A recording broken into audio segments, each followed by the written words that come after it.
চাঁদাবাজি নয়, ব্যবসায়িক দ্বন্দ্বের জেরে মিটফোর্ডের সোহাগ হত্যাকাণ্ড ঘটেছে বলে জানিয়েছে পুলিশ। ডিএমপির মিডিয়া সেন্টারে এক সংবাদ সম্মেলনে লালবাগ জোনের পুলিশ জানান, আসামিদের রাজনৈতিক পরিচয় এখনো পর্যন্ত নিশ্চিত হওয়া যায়নি। এদিকে সংবাদ সম্মেলনে র্যাব মহাপরিচালক জানান, মিটফোর্ডের ঘটনায় ছায়া তদন্তের মাধ্যমে ডিএমপিকে সহায়তা করবে র্যাব। সোহাগ হত্যার ঘটনায় এখন পর্যন্ত 5 জনকে গ্রেফতার করেছে আইনশৃঙ্খলা বাহিনী। এদিকে দায় স্বীকার করে আদালতে জবানবন্দি দিয়েছে রবিন। এদিন আরেক আসামি টিটুর 5 দিনের রিমান্ড মঞ্জুর করেছে আদালত। এদের মধ্যে 2 আসামিকে রিমান্ডে নিয়েছে পুলিশ। আরও জানাচ্ছেন মুশফিকুর রহমান। মিটফোর্ডের রজনী বোস লেনে দিনে দুপুরে নৃশংস এই হত্যাকাণ্ডের ঘটনায় বিক্ষোভ ও নিন্দার ঝড় ওঠে দেশ জুড়ে। নৃশংস হত্যার পর নিথর দেহ টেনে হিচড়ে বিভৎস উন্মত্ততার এই নির্মম দৃশ্য নীরবে দেখেছে অনেকে, অথচ তাকে বাঁচাতে এগিয়ে আসেনি কেউই। হত্যাকাণ্ডের সিসিটিভি ফুটেজ সামাজিক যোগাযোগ মাধ্যমে ছড়িয়ে পড়ার পর আসামি ধরতে অভিযান চালায় র্যাব, পুলিশ সহ আইনশৃঙ্খলা বাহিনী। এরই মধ্যে মূল হোতা চকবাজার থানা যুব দলের নেতা মাহমুদুল হাসান মহিন, 30 নম্বর ওয়ার্ড ছাত্র দলের সিনিয়র যুগ্ম আহ্বায়ক তারেক রহমান রবিন ও তাদের সহযোগী লম্বা মনির এবং আলমগীর সহ 5 জনকে গ্রেফতার করে র্যাব ও পুলিশ। ওই হত্যাকাণ্ডের সঙ্গে সরাসরি সম্পৃক্ত 2 জনকে আমরা গ্রেফতার করি। তারা হলো একজন লম্বা মনির আর একজন হলো আলমগীর। এর সাথে সম্পৃক্ত যারা আছে তাদের সকলকেই দ্রুত গ্রেফতার করে আইনের আওতায় আনব। ব্যবসায়ী লালচাঁদ সোহাগ হত্যা মামলার তদন্তের অগ্রগতি নিয়ে ঢাকা মহানগর পুলিশ লালবাগের উপকমিশনার জসিম উদ্দিন বলেন, সোহাগ ও তার হত্যার সাথে জড়িত আসামিরা একসাথে ভাঙাড়ির ব্যবসা করতেন। তবে শুধু কি ব্যবসা নাকি সোহাগের সাথে আগের কোনো দ্বন্দ্ব ছিল তাও তদন্ত করছে পুলিশ। যিনি হত্যাকাণ্ডের শিকার হয়েছেন এবং যাদেরকে ধারণা করা হচ্ছে হত্যাকাণ্ডের সাথে জড়িত, তারা পরস্পর সম্পর্কিত এবং ব্যবসাটা তারা একসাথে কিছুদিন করেছে। কিন্তু যখন ব্যবসায়িক লেনদেন নিয়ে একটা দ্বন্দ্ব তৈরি হয়, তখনই তারা এই ব্যবসাটাকে আবার নিজেদের মতো করে করার জন্য তার সাথে বিবাদে লিপ্ত হয়, যার বিবাদের ফলশ্রুতিতে এই হত্যাকাণ্ডটি সংঘটিত হয়। সোহাগ হত্যার ঘটনায় কোতোয়ালি থানায় দায়ের করা মামলায় 19 জনের নাম উল্লেখ সহ আরও 10-15 জনকে অজ্ঞাতনামা আসামি করা হয়েছে। এদিকে নিহত সোহাগের মেয়ে বাবার হত্যাকারীদের দৃষ্টান্তমূলক শাস্তির দাবি জানিয়েছেন। এই চাঁদাবাজদের যাতে শাস্তি হয়, এই বাংলার বুকে যেন আর কোনো চাঁদাবাজ না থাকে। আমি আমার স্বামীর হত্যার বিচার চাই, এরকম বিচার চাই যেন নেক্সট আর কোনো মানুষ আর কারো ক্ষতি না করতে পারে। মুশফিকুর রহমান, এটিএন বাংলা, ঢাকা।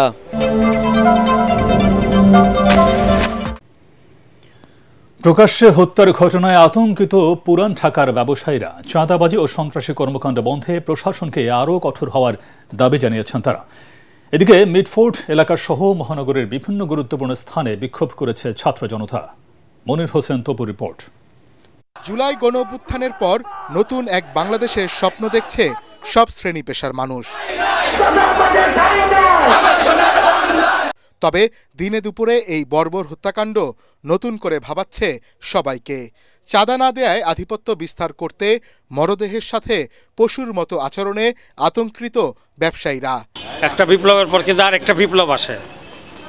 মানুষ আশা করছে যে অনেক কিছু, যে আরও উন্নতি হবে, মানুষ সুখে শান্তিতে থাকবে, কিন্তু দেখা গেল উল্টোটা হইতেছে। একজনের কাছে টাকা সে দেয় নাই, তাকে মারধর করছে বা মারি ফেলছে। সেক্ষেত্রে আমারও তো এরকম হতে পারে, তা আমার তো নিরাপত্তা দরকার। প্রশাসনের কাছে এটুকুই দাবি যাতে আমরা সেইভাবে চলতে পারি, নিরাপদে ব্যবসা করতে পারি, রাস্তাঘাটে চলাফেরা করতে পারি। নৃশংস এই হত্যার প্রতিবাদে জগন্নাথ বিশ্ববিদ্যালয় থেকে বিক্ষোভ মিছিল নিয়ে মিটফোর্ড হাসপাতালের সামনে জড়ো হয় ইসলামী ছাত্র শিবির। এদেশের ছাত্র সমাজের এক বিন্দু রক্ত থাকা পর্যন্ত এদেশে দ্বিতীয় কোন ফেসিবাদ কায়েম হতে দেওয়া যাবে না। ক্ষমতা এখনো হাতে পায় নাই, তার আগেই একটি দল চাঁদাবাজের দলে রূপান্তরিত হয়ে গেছে। একই প্রতিবাদে ঘাতকদের দ্রুত গ্রেফতার ও দৃষ্টান্তমূলক শাস্তির দাবিতে মিছিল বের করে ছাত্রদল, ছাত্র অধিকার পরিষদ সহ বিভিন্ন ছাত্র সংগঠন।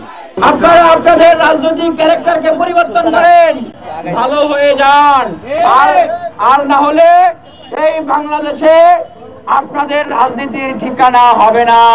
এদিকে রাজধানীর শাহবাগে জরুরি সংবাদ সম্মেলন ডেকে হত্যাকাণ্ডের তীব্র প্রতিবাদ জানিয়েছে বৈষম্য বিরোধী ছাত্র আন্দোলন। সকলকে বলবো, আপনারা ইতিহাস থেকে শিক্ষা নিন, বাড়াবাড়ি করেন না। বাড়াবাড়ির ফল বাংলাদেশে কোনোদিন মিষ্ট হয় নাই। এছাড়া সরকারি বেসরকারি বিশ্ববিদ্যালয় সহ রাজধানীর বিভিন্ন শিক্ষা প্রতিষ্ঠানের শিক্ষার্থীরা এই হত্যাকাণ্ডের প্রতিবাদ জানিয়ে বিক্ষোভ করেছে। চাঁদা না দেয় প্রকাশ্যে ব্যবসায়ীর হত্যার ঘটনায় সারা দেশ উত্তাল। দিনে দুপুরে কিংবা রাতের আধারে অস্ত্রের মুখে এরকম ব্যবসায়ীদের অহরহ চাঁদার মুখে পড়তে হচ্ছে। তবে বেশিরভাগ ভুক্তভোগী আতঙ্কে মুখ খুলছেন না। রাজনৈতিক কিংবা সন্ত্রাসী পরিচয়ে এরকম চাঁদাবাজি বন্ধে প্রশাসনের কঠোর হস্তক্ষেপ প্রত্যাশা করছেন নগরবাসী। মনির হোসেন তপু, এটিএন বাংলা, ঢাকা। খুন ও চাঁদাবাজির সাথে কারা জড়িত তা এখন জনগণের কাছে স্পষ্ট হয়ে গেছে বলে মন্তব্য করেছেন জামায়াতে ইসলামের ঢাকা মহানগর দক্ষিণ ও উত্তরের নেতারা। দুপুরে বাইতুল মোকাররম মসজিদ প্রাঙ্গণ ও ৭ রাস্তায় মিটফোর্ডে ব্যবসায়ী হত্যার প্রতিবাদ ও বিক্ষোভ মিছিল শেষে একথা জানান নেতারা। বহিষ্কারের নামে নাটক বন্ধ করে বিএনপির উচিত এসব খুনিদের বিচারে সহযোগিতা করা। একই দাবিতে বিকালে বাইতুল মোকাররম মসজিদের উত্তর গেটে বিক্ষোভ মিছিল করে ইসলামী আন্দোলন বাংলাদেশ।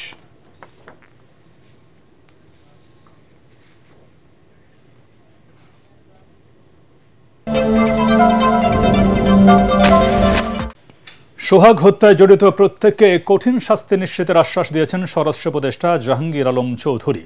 পুরান ঢাকার মিল ব্যারাকে রেঞ্জ রিজার্ভ ফোর্স পরিদর্শনে এসে তিনি বলেন, খুলনা, চট্টগ্রাম ও চাঁদপুর সহ যেখানে নৈরাজ্য হয়েছে সেখানেই পুলিশ কঠোর ব্যবস্থা নিয়েছে। নৃশংস এই ঘটনার দ্রুত বিচার ট্রাইব্যুনালে বিচার হবে বলে জানিয়েছেন আইন উপদেষ্টা ডক্টর আসিফ নজরুল।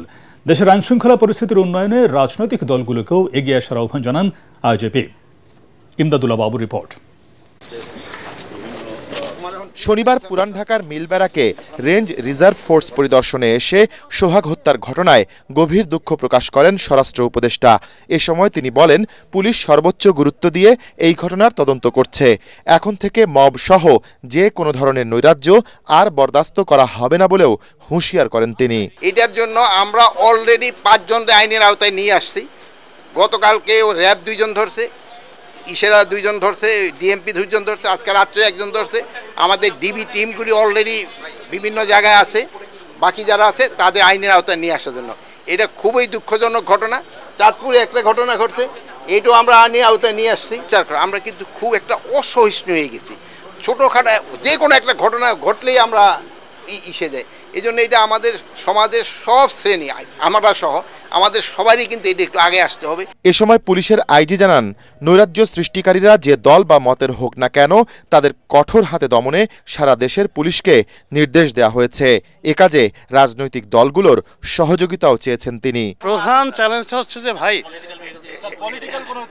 এইরকম একটা ট্রমাটিক এক্সপিরিয়েন্সের পরে এই আমার ফোর্সটাকে গুছাইয়া তাদেরকে 100% ইফেক্টিভ করা, এই জায়গাটাই কিন্তু আমি এখনো সন্তুষ্ট না। আপনারা যাই বলেন, I am still in the process. সব দলেরই তো আমরা হেল্প চাইবো, কারণ এটা ওনাদের ইয়ে ছাড়া হবে না। তাই ওনাদের কাছে তো অবশ্যই আমাদের অল সর্ট অফ হেল্প, আমাদের সাপোর্ট লাগবে। এদিকে সামাজিক যোগাযোগ মাধ্যম ফেসবুকে এক পোস্টে আইন উপদেষ্টা আসিফ নজরুল জানিয়েছেন, মিটফোর্টে ব্যবসায়ী হত্যার ঘটনার বিচার দ্রুত বিচার ট্রাইব্যুনালে হবে।